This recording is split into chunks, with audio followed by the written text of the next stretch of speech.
Ladies and gentlemen of the internet, hello Facebook, hello YouTube, hello Twitch. It is my distinct pleasure to be here with you today. Thank you for joining us for another episode of My Cool Friends. And here with me today, I have known her for quite some time now, and does me the distinct pleasure of laughing at all of my stupid jokes. Like she does right now.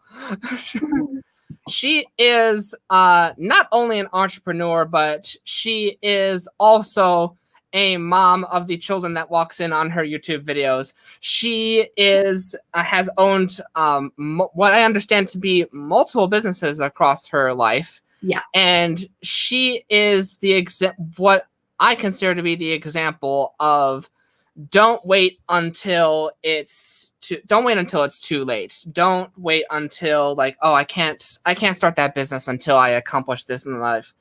Because your dreams won't wait for you. You have to go and get them for yourself. And she is a shining example of this. So, ladies and gentlemen, it is my distinct pleasure to welcome you with homemade sound effects, Miss Emma Lee Bates. Oh, thank you so much. It's a pleasure to have you here, Emma. And it's always a pleasure to speak with you, I must say. I agree. I have to say you're one of the most surprising friends I've made on the internet. Well, thank you. I'm glad I can always go above and beyond the expectations and still keep the surprises coming. Right. So Emma, there's probably a lot of people here who are meeting you here for the first time. Both people who are watching this live and people who are watching this later in the record. So tell us a little bit about yourself, if you would please. Okay, well, let's see. I live in the middle of New Hampshire in a very small town, and I have 3 kids who are 11, 9, and 5. And I've been married to my husband for 16 years. And I seem to start businesses just, at the drop of a hat. So I've run a few over the last couple of years. And hopefully I'm settling into one for the long haul now, but I feel like pivoting might be my middle name. So yeah. Awesome. So it's Emma Pivoting Bates. Yes.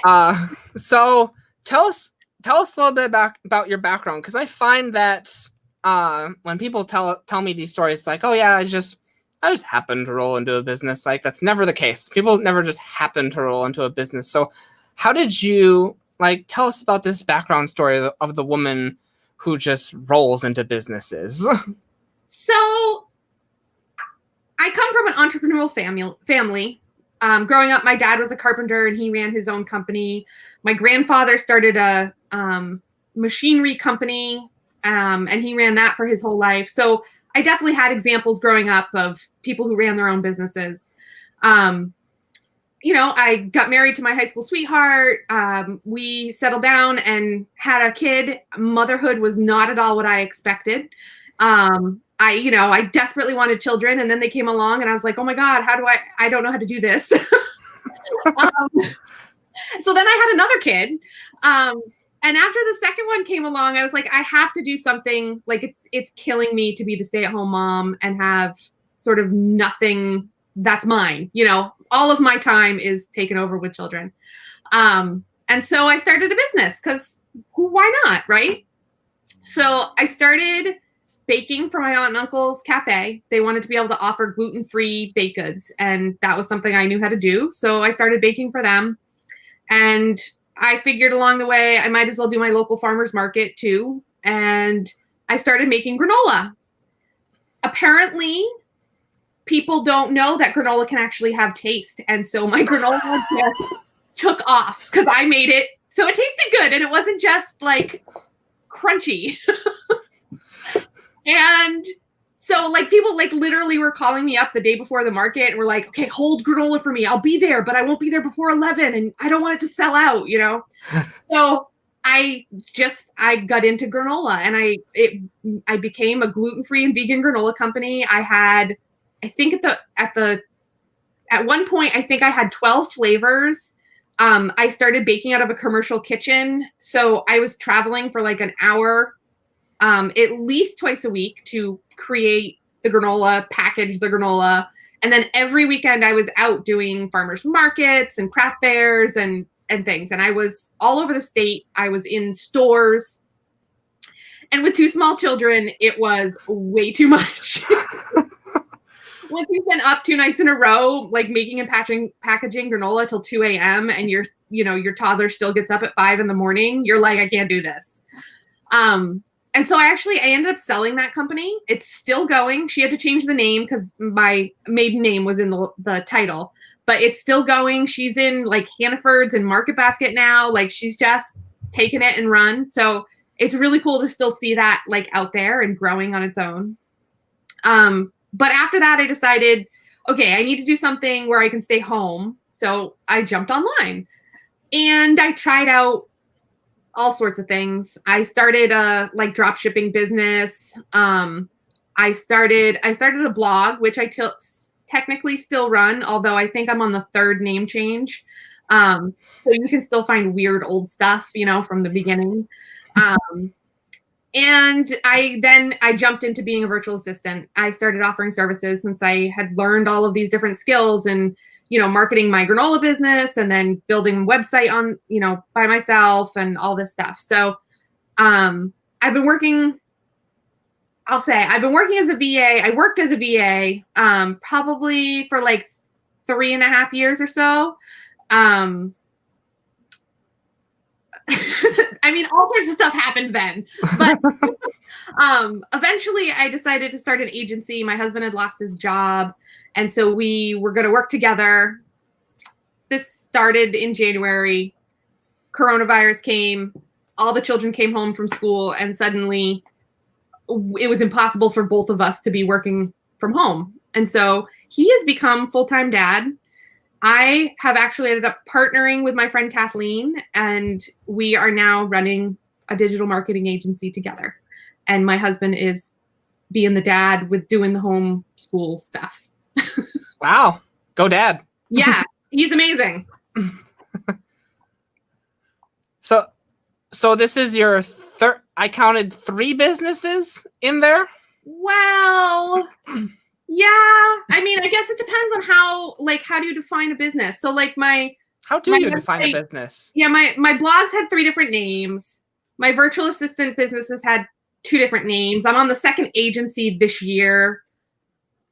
So, I mean, it's all sort of tied together still. I guess you could say 3. Sure. So the message that I'm sort of getting from you is that like, even though like you had this what I understand was very successful thing at the start, you've always like very much like gone, like you've never been nailed down to one thing. You've always gone like wherever the road took you. Is that correct in saying? I have to say that probably, I think every mother would probably understand this, that as much as I want something for myself, the reality of family life is that you have to constantly adapt. And that's what I've done. So I have done things that I very much enjoyed, like the granola company, but it just didn't work. And so I sold it. I've started things where the amount of work time I had during the day was not compatible with what the reality of the business was. And so I pivoted. And I mean, I think that's sort of the thing is, okay, this isn't quite working. Something has to change. Something has to give. How can I take what I've created and sort of massage it into something different? Yeah, absolutely. Yeah. What would you say is your ultimate goal? What would you say is your ultimate desire, as I'd say as both an entrepreneur and as a mother, because these things seem to go hand in hand with you. Oh, very much so. Yeah. I mean, so currently I am the full-time breadwinner in the family, and it's new for me. This is just this year. So I'm kind of adapting to that role. It's definitely been a mind shift to get to this point.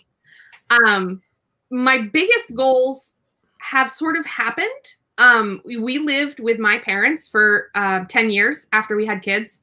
So, the first 10 years of being a mother, I lived in the same house as my parents, and we had backup and support. And it was also like we got to a certain point with 3 kids and 4 adults in a house, and it was like, all right, we need to have some space. So we've bought our own house, which was always a big life goal of mine. Yeah. And my other big life goal was to retire my husband, and it didn't happen exactly as I would have preferred. He was let go from his position, and came home, and I've managed to keep him home. I'm like, congratulations. Yeah, thanks. And really, I mean, like, I like having a house. I like having my family, and those are really my big life goals. So I'm at a point now where I would like to be able to maintain that, and perhaps maybe take them on vacation sometimes when it's okay to travel again. I'd like to set us up so that we have a retirement account and can send our kids to college. Like, I'm not out for world domination. I want to build a sustainable business that supports my family.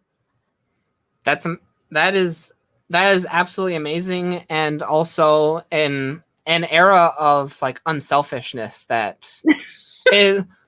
I mean, how do you want me to say it? I mean, I appreciate that. I don't think of it that way, but I appreciate that. Yeah, I want to go. I want to cycle back to something that you said in your backstory that really resonated, Mm-hmm. Which was that there was whether you were conscious of it or not, there was almost a parallel between having your first kid and having your first business, in the sense that you had absolutely no idea what you were doing. So true. But you went and did it anyway. Yep. And then I did it again. Yeah, and then you did it again for both of these categories. Yeah, it's true. So I want to talk about moving away from like where we are now. I want to talk, or maybe we are. It is where we are now. I want to talk about some of the struggles that you have overcome, because a lot of entrepreneurs, like, sometimes we focus too much on Lamborghinis. I want to talk about some of the things you have who could I possibly be talking about? I want to talk about some of the things you have overcome, because there's a possibility that someone listening right now could be in those situations and is wondering, like, how could anyone possibly get through these? So I'd love if you would share some of those stories with us. So you want the struggles now, huh? The struggles. Okay. Struggle number 1. Second kid came along, started a business. 6 months later, realized I have postpartum depression. Like, I'm not supposed to be crying this much. Totally remember, like, just collapsing face down on my bed, and it, like, hitting me like a sack of bricks. Like, oh, this is postpartum depression. Like, oh, that explains so much. So here I am. I have 2 kids under the age, well, at that point, they were under the age of 4. I had a 3-year-old and a small child, a few months old. And I had started a new business. And so that was an emotional roller coaster. Could you explain to us, like, what exactly is postpartum depression, and like the difference between like regular depression? Postpartum depression is very related to the hormones that happen after you have a baby. So it's a roller coaster. I would say for me, the major difference was that, because I mean, I've suffered from like depression, not to the extent it stopped my life, but to the extent where I've been on medication.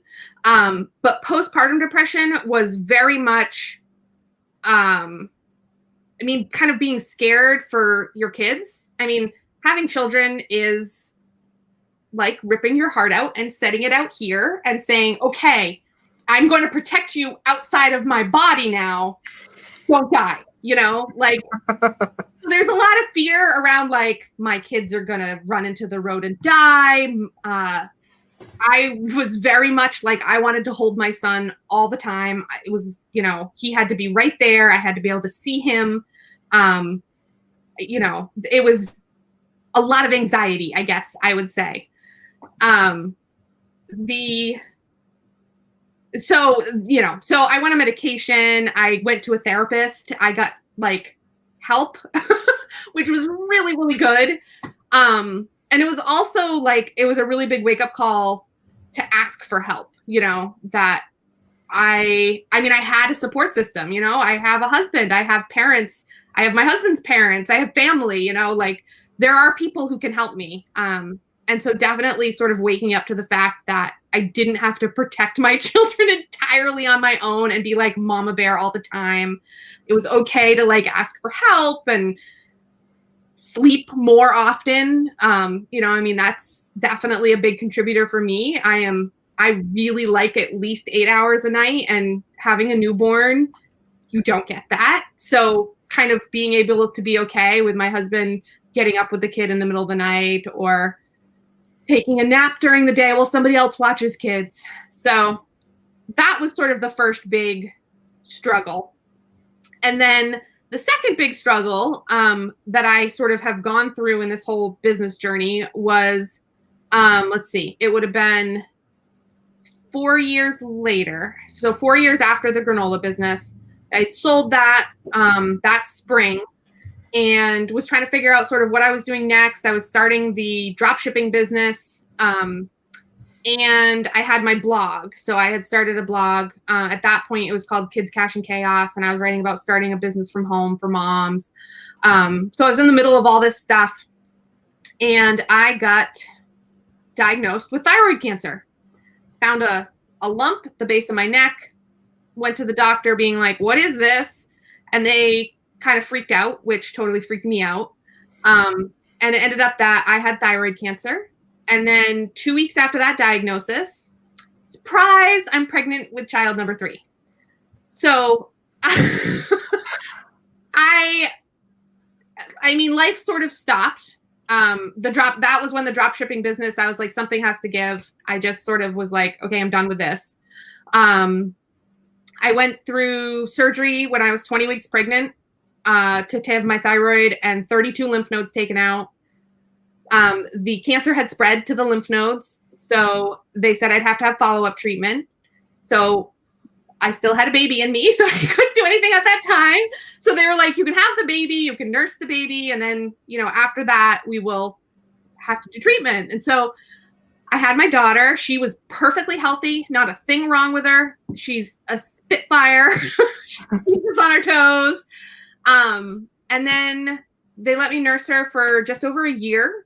And then when I stopped, I had to do what's called a radioactive iodine treatment, where they give you a pill that is full of radioactive iodine, which only thyroid cells take up, iodine. And so they gave me a pill and I became radioactive. And I had to go away. I couldn't be near my children for 2 weeks because the radioactivity that I could handle would be too much for their little bodies. So I had to go away for 2 weeks and then I was cured. So, you know, I have my checkups, but everything has been good since then.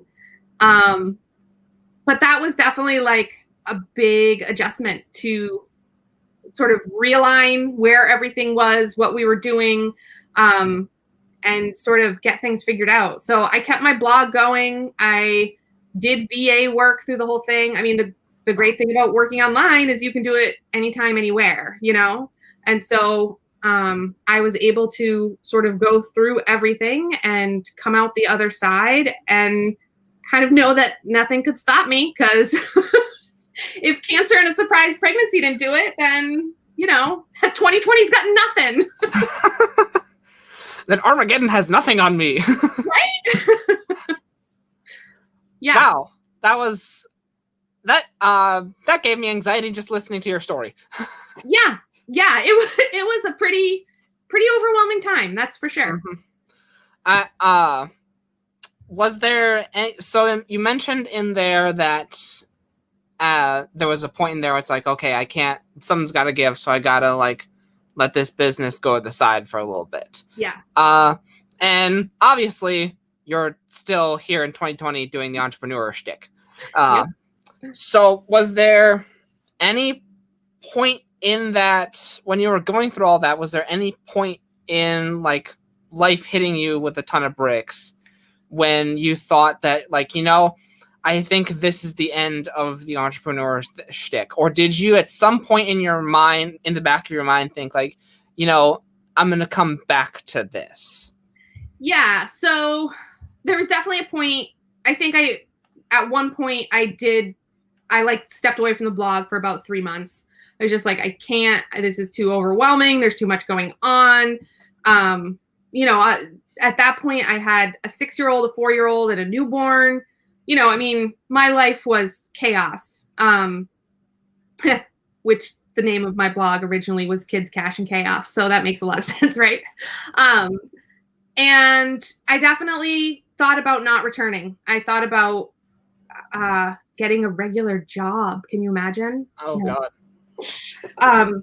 But I mean, I thought about it, you know, like but then it's also like you look at 3 kids. Okay, how are we going to pay for daycare?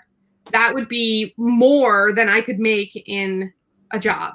I mean, you know, it's what, like $2,000 a month per kid. Like, how am I going to make $6,000 per month, you know, at a $12 an hour job? Like, it's not going to happen. So it never really made sense. And so it was like, all right, I just keep plugging away because I can do this from home. I can do this at nap time or after bed. You know, it's on my schedule. So I should just keep going. So, yeah, I mean, there's definitely times where it was hard. And it was like, you know, you have clients that you're like, you don't understand my life and you expect things right away when, you know, I'm chasing after a naked 4-year-old who's trying to run out the door, you know, like I can't do it right away. But, you know, I mean, I think part of that is just, I kind of changed who I was working with. I really focused on other moms who understood that, you know, life doesn't revolve around your business deadline when your business deadline is like a Facebook post. Like, I'm sorry, that's not more important. And I think, you know, as long as you look for the clients who resonate with where you are in your life, you know, then you're fine. And you can, at least for me, I could keep working and just work with the type of clients who understood where I was and how little time I actually had. I love that message of like finding the clients that resonate with your message. Would you say that would you say that that was like even like through all this struggle and hell, like would you say that that was like the transformation message that like you got from all that, or was there something else that you learned from becoming the Emma 2.0 that changed through all this? I mean, I still think probably the biggest thing is just don't stop. Like, move, pivot, change, adapt, merge, like do what you have to do. But, you know, I mean, I think there's just so much potential online and there's so many different ways to make money online. And I think it's such a great way for moms to be able to stay home with their kids. Because there are so many opportunities and so many ways where you don't have to try to then pay for daycare and figure out these crazy schedules where you're seeing your partner 15 minutes a day because you're just trading kids and leaving again, you know? So, you know, it's definitely just a find a way to adapt and change what needs to be changed, but there's just so many opportunities. I'm a really big believer in working online. Absolutely. Is there anything else you would like to share with us, Emma? I can share all sorts of things. What other things do you want to know? Emma, what are you working on? Tell us about the Emma of 2020. Okay. So the Emma of 2020 has been on her own journey here. I started the year doing Still Rise marketing with my husband. But then in August, I signed partnership agreement with my friend Kathleen Selmans, and we've started Amplified Now. And so we are focusing on helping you create video content and then repurposing it for all the platforms, for blogs, for social media, for your newsletter, anywhere you want to be. So that's sort of our thing now. We have been brainstorming, and man, do we have plans, which I'm can't share everything, but man, I'm excited for all the things that we've got in the pipeline. And it feels really good to be in a business that I'm not alone. You know, for so many years, it's just been me. And it was so awesome when my husband was able to join me and we were, working on building this thing. And that's not going to happen for this year, maybe next year. So it's really nice to have this partnership with somebody I really trust and really respect. And we've been having so much fun building so far. That's awesome to hear. So it's called Amplify Now. Amplified Now. Yep. And you're working on repurposing video content for others. Is there anything else you can share with us about it? Well, so we put out a cool thing last week, which I'm excited about. And so you guys should check it out. It's called The Vault, and it's like just tons of templates and swipe files and checklists and workbooks. It's like all the things that we've created. Like we've each had multiple businesses ourselves where we have created all these things. And now bringing our businesses together, we have put all the things in what we're calling The Vault. It's $39. You get access to what's there now and, forever access for whatever else we add to it. And I'm really excited about it. So we put it up last week. We've had 27 people join our email list. And we've already made 2 sales from it just being a tripwire. Like we haven't promoted it or anything. Wow. I'm like, okay, we're good. Like this is going to be good. And we've already gotten feedback like, oh my God, this stuff is so great. Like you're saving me so much time. And I'm like, oh, this is exactly like, that's the point. The more swipe files and templates and stuff that you can have at your disposal, the better. So you guys should go to amplifiednow.com/join and you can check out The Vault. That is amazing. Do you have a link for us? I do. Can I put it somewhere? Yeah. Yes, you can. You can put it right down there in that comment section. Look at that.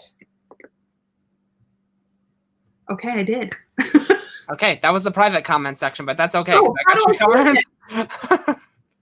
I've never been in StreamYard. It's okay. I got you covered. Okay, good. There we go. That goes out to all the platforms now. All right. All right, ladies and gentlemen, that is Emma's new project that she's working on. Go check that out, because let me tell you, I can hopefully certify that anything that she puts out is absolutely amazing. Ladies and gentlemen, this is my cool friend. I need to point in the other direction. This is my cool friend Emma, because my camera is backwards, and this is my cool friend Emma. Ladies and gentlemen, our sponsorship for the show is the Happy Birthday Chrome extension. If you have way too many friends on Facebook like I do, then this Chrome extension is the right thing for you because it allows you to automatically wish happy birthday to all your friends on Facebook. And I have been using this Chrome extension, and it has allowed me to reconnect with some people that I have even forgotten about that I am friends with and stir up business conversations from it.